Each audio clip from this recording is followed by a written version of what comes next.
Itu kalau makannya sashimi gitu ya. Itu yang kayak gitu-gitulah ya. Itu 6 bulan. Itu baru bagus lagi itu saraf-sarafnya ya. Jangan terlalu seneng ya pergi ke rumah sakit apa mau difoto. Difoto pakai Sinarex. Lihat saya semuanya. Tapi orang yang menemukan alam, rahasia alam seperti Sinar X, dapat berkah? Dapat. Orang yang menemukan rahasia alam, menemukan hukum namanya hukum Bernoulli, lalu menciptakan pesawat terbang, dapat berkah? Dapat berkah. Dan ternyata orang-orang yang dapat berkah dari alam adalah mereka-mereka yang berhasil menemukan rahasia alam. Di mana rahasia alam? Di sini.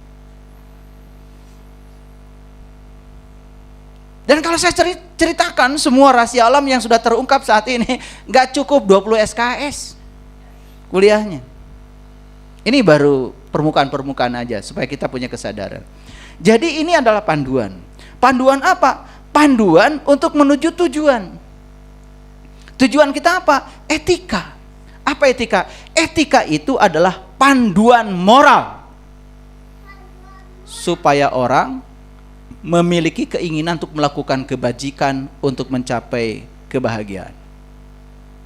Itu tujuan. Silahkan, kalian langgar etika, pasti menderita, pasti gelisah. Betul nggak? Ya. Tetapi kalau kita mendengarkan panduan dari dalam, panduan dari sumber energi, dari inti kehidupan kita, etika akan terjaga. Dan untuk menghidupkan ini, etika dengan fisika, bungkusnya itu adalah logika. Makanya Nabi Muhammad mengatakan, agama adalah akal, dan tidak ada agamanya bagi yang tidak berakal. Jujur ya, selama ini kita beragama lebih banyak menggunakan dogma dan doktrin, sekalipun itu tidak masuk akal. Dan terus kita lakukan, sekalipun itu tidak membangun kesadaran. Terus kita lakukan, sekalipun kita tidak menjadi siapa-siapa. Bahkan membuat definisi-definisi sendiri tentang kesolehan, tentang itu, tentang ini. Hanya opini pribadi. Oke, sekarang jujur ya. Sudah hidup nggak logika kita? Udah hidup nggak logika? Logika itu punya kemampuan 6. 1, kemampuan mengingat. 2, kemampuan memahami. 3, kemampuan menerapkan yang dipahami. 4, punya kemampuan menganalisis. 5, punya kemampuan mengevaluasi. Yang ke-6, punya kemampuan mensintesa. Sehingga pengetahuan itu menjadi bernilai manfaat. Makanya pengetahuan harus memiliki 3 asas. Pertama, asas koherensi. Pengetahuan itu harus sesuai dengan logika. Itu namanya koheren. Yang kedua, pengetahuan itu harus bisa dibuktikan dan nyata. Itu asas korespondensi. Dan yang ketiga, pengetahuan itu harus membawa nilai manfaat buat hidup. Itu namanya asas pragmatis. Jujur ya, sudah di level mana logika kita? Mengingat?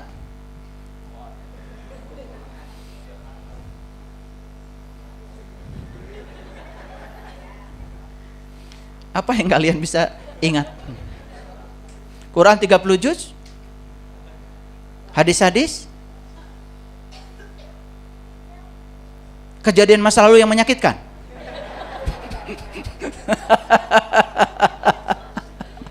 Itu namanya kuburan. Makanya ketika bangkit dari kubur, kenapa? Ya, semua memori masa lalu itu yang sudah terkubur sudah, jangan diingat-ingat lagi. Ketika diingat-ingat, kalian sedang membangkitkan kalian dari kubur, makanya mengalami siksa kubur. Siksa kubur itu karena memori terbangkitkan. Ketika memori terbangkitkan, jadi mulai menganalisis. Yang sudah tenang-tenang ini tiba-tiba menjadi kacau balau lagi.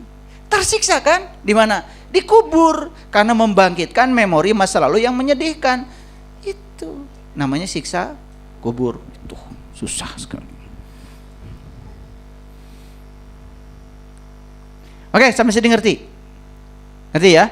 Jadi supaya telur ini terjaga keseimbangan, harus ada logika, harus ada etika, harus ada fisika. Nah, ketiga-tiga inilah yang punya potensi bisa memutus siklus keturunan. Contoh, saya mau praktek sendiri. Saya bilang sama bapak saya dulu, Pak, Baitullah tuh di mana? Saya nanya bapak saya. Bapak saya bilang, Baitullah ya di Mekah. Namanya Ka'bah. Boleh nggak? Saya bilang begini sama bapak saya, Pak, kan kata bapak Allah dekat. Kalau Allah dekat dengan saya, kan harusnya rumah Allah dekat dong. Kok Allahnya dekat dengan saya tapi Allahnya jauh? Ah, bapak saya mulai bingung. Diam. Tapi berikutnya jadi nggak bagus perilakunya sama saya. Tidak marah, karena mungkin menurut pikiran beliau, ini anak mikirnya benar. Karena logika itu kan sama. Logika bapak saya dengan logika saya kan sama. Cuman bedanya saat itu bapak saya kan guru agama. Masa tiba-tiba harus mengakui ocehan dari anak sekecil saya? Jadi sebetulnya yang menyelimuti bapak saya itu kesadaran atau ego? Adam sedang jadi diri palsu. Sedang keluar dari surga itu. Kan saya wajar nggak kalau saya bicara begitu? Ya. Akhirnya setelah saya dewasa, saya menemukan, oh ternyata yang di sana itu syariatnya, simbolnya. Yang di sini hakikatnya. Kan kalau dulu dijelaskan gitu kan saya nerima. Betul nggak? Kan dua-duanya benar, ya. Tidak ada yang salah. Dua-duanya benar. Oh, di sana tuh syariatnya, simbolnya, di sini hakikatnya. Sehingga timbullah logika yang kedua. Kalau begitu, saya pergi ke sana buat apa? Supaya saya bisa membaca simbol-simbol di sana untuk melakukan perjalanan saya ke sini. Betul nggak kalau logika itu adalah kulit yang menjaga keseimbangan? Betul nggak? Terasa nggak sekarang? Kan keseimbangan kita tuh terjaga karena logikanya terpenuhi. Ngerti nggak? Gitu. Saya tadi cerita tentang darah. Darah haram. Masa darah haram gitu? Objeknya gitu darah. Tapi ketika saya coba, oh sebetulnya di Quran itu secara konteks kan kita tidak boleh membunuh, tidak boleh menyakiti, betul nggak? Tidak boleh merendahkan orang, tidak boleh memfitnahkan orang. Bahkan ada kata-kata kan bahwa fitnah itu lebih kejam daripada tidak memfitnah. Saya khawatir kalau fitnah lebih kejam daripada membunuh, ya karena membunuh kan lebih enteng gitu, lalu kalian melakukannya. Ya memang ayatnya begitu ya, fitnah lebih kejam daripada membunuh. Jadi membunuh saja itu sudah kejam sebetulnya, apalagi memfitnah. Itu maksudnya ya. Tapi jangan kemudian, oh ternyata fitnah lebih kejam ya, berarti membunuh nggak apa-apa. Awas ya, jangan begitu ya. Nah itulah pentingnya logika. Kalau logikanya hidup, etikanya hidup nggak? Hidup. Contoh nih, orang mau korupsi, ini logikanya waras. Kan kalau saya ngambil yang punya orang, kan nanti juga uang akan mengambil cara untuk lari dari saku saya dengan caranya sendiri. Karena uang pasti tidak rela. Karena uang tidak mau ada bagian yang tersakiti. Logika? Logika. Jadi nggak mencuri? Enggak. Etika terjaga? Jadi panduan moral untuk menjaga supaya dia tetap dalam kebajikan terjaga.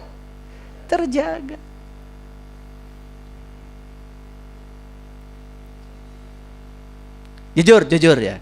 Kenapa etika kita runtuh? Itu seperti telur, putih telurnya dengan kuning telurnya berantakan di jalan. Kenapa? Gak ada kulit telur. Jujur ya. Kalau logika kita tidak hidup, kan sebetulnya filosof-filosof Yunani kayak Aristoteles, ya, Socrates, semua tuh orang-orang yang sudah sukses menggunakan logikanya. Makanya logika dari bahasa Yunani dari kata logos. Ternyata nih, alam semesta ini isinya adalah logika. Karena semua yang diciptakan Allah semuanya masuk akal dan memenuhi hukum-hukum Allah yang namanya sunnatullah. Sekali lagi saya ingin katakan, alam semesta ini ternyata isinya adalah logos. Alam semesta ini ternyata semuanya rasional. Saya pernah belajar dulu, ya, belajar mata kuliah elektronika. Di mata kuliah elektronika itu saya diajari yang namanya elektronika logika. Nah, di matematika kita pernah belajar yang namanya logika. Ada pelajaran logika itu, ya, preposisi namanya. Nah, ternyata alat-alat elektronik ini bekerja dengan logika. Makanya kita ketika belajar komputasi harus belajar yang namanya diagram alur. Diagram alur itu menyatakan alur berpikir. Jadi sebetulnya kulit telur ini bukan sekedar menjaga supaya kuning telur dan putih telur tetap seimbang, tetapi dia menjaga struktur. Nah, struktur itu disebut logik. Makanya keluarlah yang disebut dengan berpikir ilmiah, yang disebut dengan berpikir secara saintifik.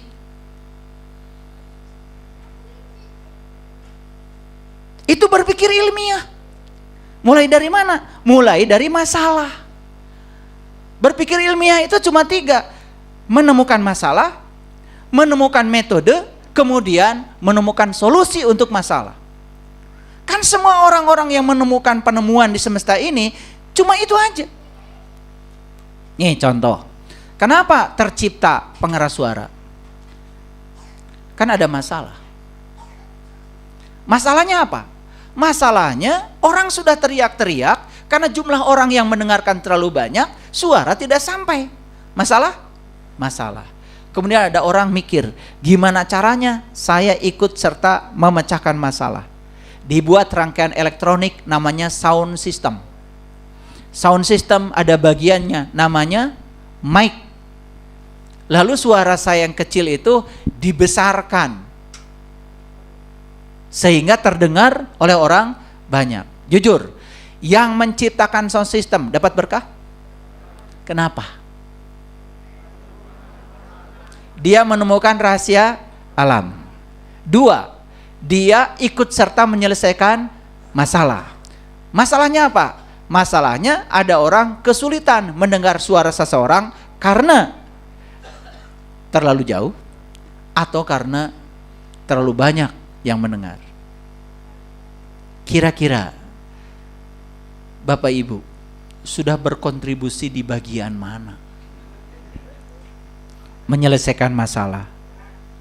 Malah tiap hari nambah. Tapi ngakunya orang soleh. Bingung saya. Orang soleh tuh nih menciptakan mic, menciptakan laptop, menemukan fiber optik.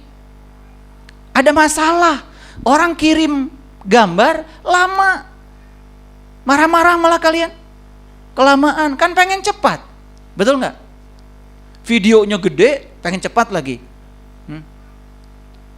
Masalah. Kalau menggunakan kabel listrik lama, karena kabel ada hambatan listriknya. Lalu orang mengalami transformasi, dibuat yang namanya fiber optik. Yang disampaikan ke sana bukan listrik, foton. optik, namanya fiber optik. Karena optik bebas hambatan. Sehingga sekarang kalian bisa menikmati video baru dikirim dari Amerika, di sini sudah melihat. Oh, di sana lagi pesta pernikahan, bisa lihat semua yang terjadi di sana, kalian bisa menceritakannya. Itulah teknologi. Soleh? Nah itu orang soleh.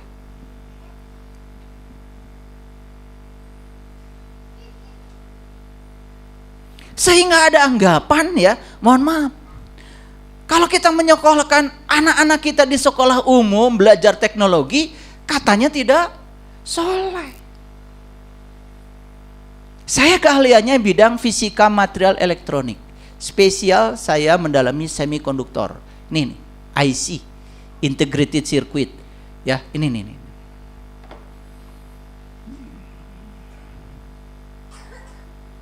Tapi saya tidak mengatakan saya orang soleh. Karena nama saya Saiful Karim.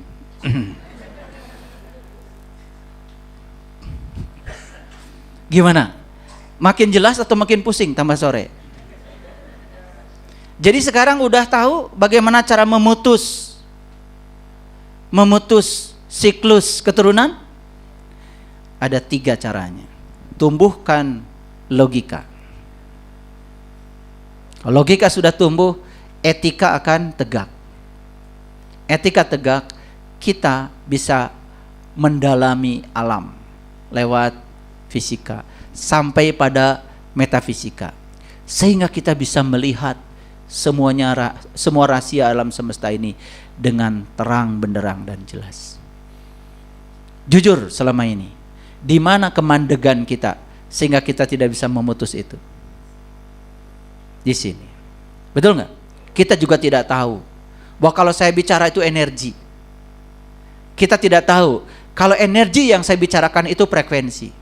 Coba Bapak Ibu berteriak. Maaf ya. Di sini ada air 1 gelas. Bapak Ibu berteriak. Teriakannya kata-kata kotor. Ternyata menurut Masaru Emoto, teriakan itu terekam di air. Dengan mengetahui pengetahuan itu, apa yang terjadi? Di rumah hati-hati. Anak mungkin tidak ada di rumah. Dan Bapak Ibu berantem dengan pasangan. Dan di rumah ada air galon, ada apa, ada itu.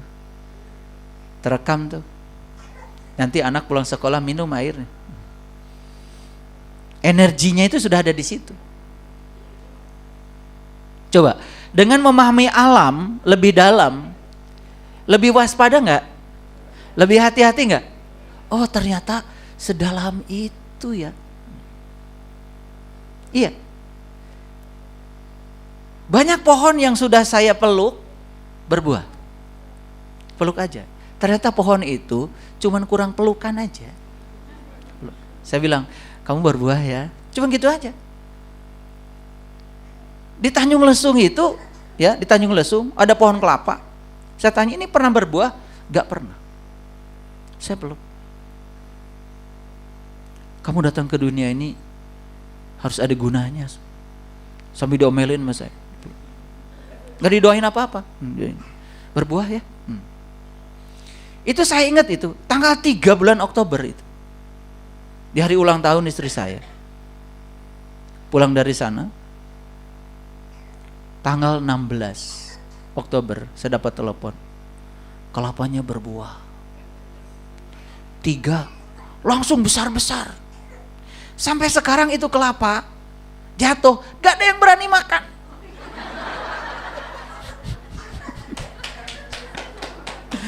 Gak ada yang berani makan. Katanya itu kelapa punya saya, katanya. Jadi semua yang di sana itu gak ada yang berani makan. Saya bilang udah buka aja, gak berani katanya. Itu kelapa punya saya. Karena saat saya peluk itu mereka ada di situ, pegawai itu ada di situ. Ya, itu. Saya pernah punya pengalaman. Ada jamaah saya, dia punya pohon pete besar di belakang rumahnya. Terus saya bilang, ini pohon pete pernah berbuah nggak? Nggak pernah katanya. Segede gini. Udah. Akhirnya saya samperin. Kamu badannya besar, saya bilang nggak ada gunanya. Saya melin itu. Udah. Terus rame. Ibu ini yang punya pohon pete, alhamdulillah pohon pete sudah didoain katanya sama saya.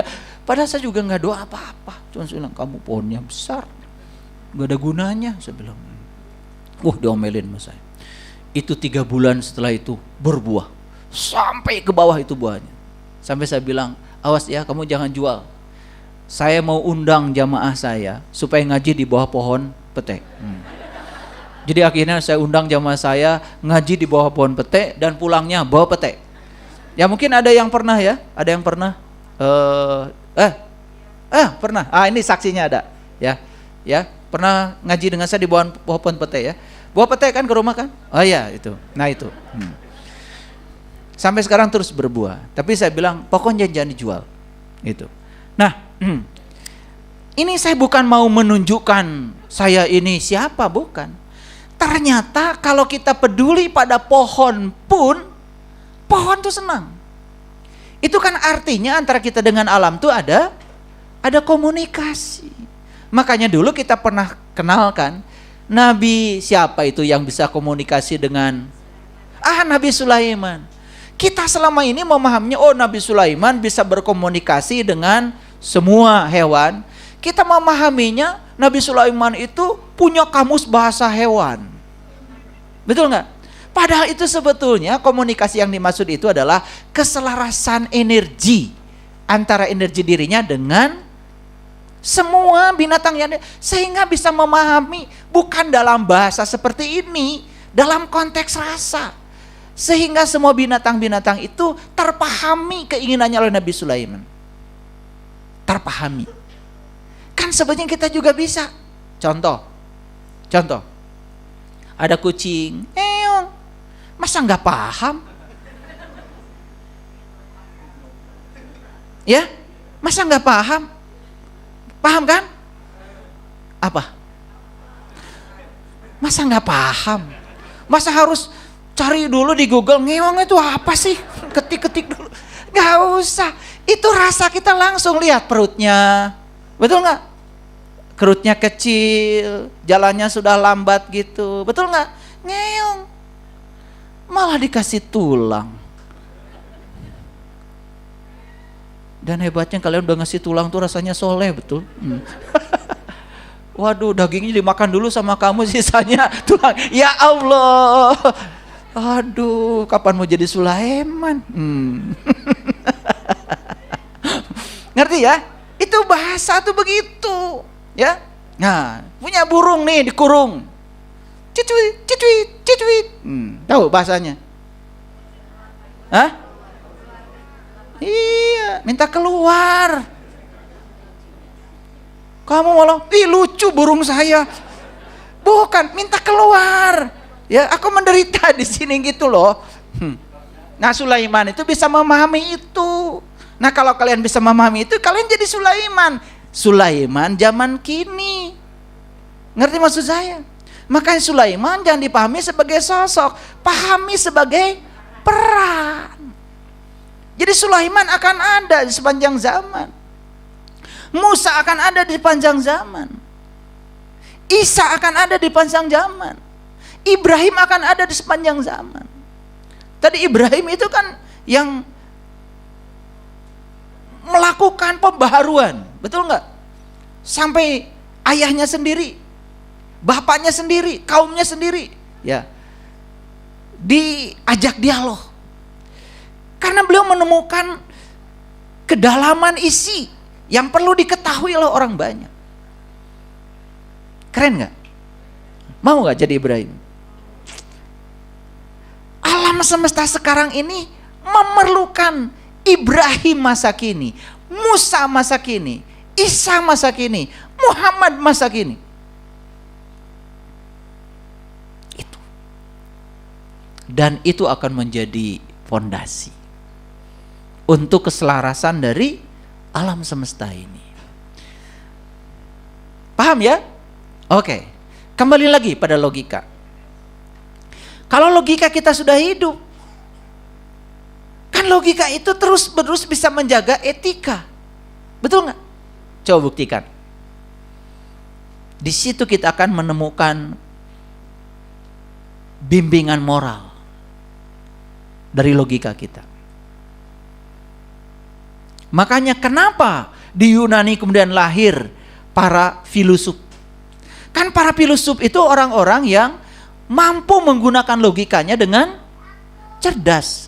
Makanya orang yang bisa menggunakan logikanya dengan cerdas disebut radikal. Tapi sekarang radikal digunakan untuk memberi judul pada orang-orang yang ekstrim dalam beragamanya. Padahal radikal itu dari kata radix. Radix itu artinya akar. Radikal adalah orang yang berpikir sampai ke akarnya. Kalau orang yang bikin onar, pasang bom, itu menurut saya sih tukang onar. Gak berpikir ke akarnya, tidak mengerti esensi agama. Kalau orang mengerti esensi agama, gak mungkin menyakiti orang lain. Karena apa? Kalau logikanya hidup, etikanya hidup. Ada bimbingan moral untuk menuju kepada kebajikan. Nah, sekarang kita bicarakan kebajikan itu apa. Jadi kebajikan itu adalah hidup selaras dengan sifat dasar manusia dan sifat dasar dari alam semesta. Itu. Jadi nggak usah tanya, ini kebajikan atau bukan. Kalau selaras dengan sifat dasar manusia, pasti kalian akan bahagia ketika melakukannya. Kalau tidak selaras, pasti kalian akan menderita ketika melakukannya. Jadi nggak usah tanya sama saya, Pak, mohon maaf, kalau bohong itu kebajikan atau bukan? Nggak usah tanya yang begitu. Praktek aja, silahkan bohong, rasakan hasilnya seperti apa. Kalau menimbulkan kebahagiaan, itu kebajikan. Dan kalau membangun hal-hal yang konstruktif, itu kebaikan. Tapi kalau membangun penderitaan dan menimbulkan masalah di masyarakat, bukan kebajikan. Jadi sebetulnya Bapak Ibu, kita semua itu sudah diberi alat oleh Allah yang sangat luar biasa di sini. Itu sebabnya kebajikan yang pertama adalah moderasi. Moderasi itu artinya titik tengah. Coba tempatkan dirimu di titik tengah. Di titik tengah. Jangan di kiri, jangan di kanan, di titik tengah. Titik tengah tuh begini. Perhatikan saya semuanya. Allah di kiri, di kanan, atau di titik tengah? Kan Allah bilang, di antara kebencian dan cinta, aku adalah kasih sayang. Di antara kebencian dan cinta, aku adalah kasih sayang. Kan kita, kan ada di sini, benci banget, cinta banget. Betul nggak? Kalau Allah itu kasih sayang. Kasih sayang itu bisa merangkul dua-duanya. Di antara halus dan kasar, aku adalah kelembutan. Titik tengah. Di antara benar dan salah, aku adalah kebenaran.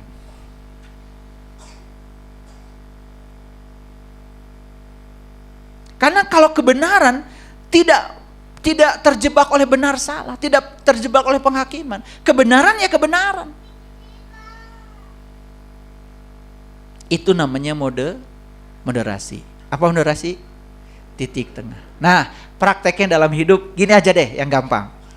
Supaya kita tidak terjebak ketika ada yang ngadu begini, coba ke tengah aja, ke tengah. Berusaha untuk netral dulu. Kan kalian malain ya. Ketika ada yang ngadu, langsung biar sama saya nanti. Saya udah nyiapin goloknya tajam. Coba ke tengah. Ya. Makanya kalau saya ya, kalau yang ngadu sama saya, kalau soal keluarga misalkan suami istri, maaf ya, saya tidak gampang untuk memberikan justifikasi. Saya di tengah dulu. Karena saya belum mendengar sebelahnya lagi kan. Ya, nanti suatu saat dengar sebelahnya. Nah, makanya di Quran surat Al-A'raf itu kan seseorang yang turun dari Al-A'raf, tempat mengenal, dia bisa mengenal kedua-duanya dengan bijak. Nah, sehingga batas itu bisa dihancurkan. Sehingga terjalin namanya terowongan. Satu ya, prakteknya apa? Di titik tengah. Ya, titik tengah. Yang kedua, keadilan. Apa sih keadilan? Keadilan itu ya kemampuan untuk beradaptasi pada segala perubahan.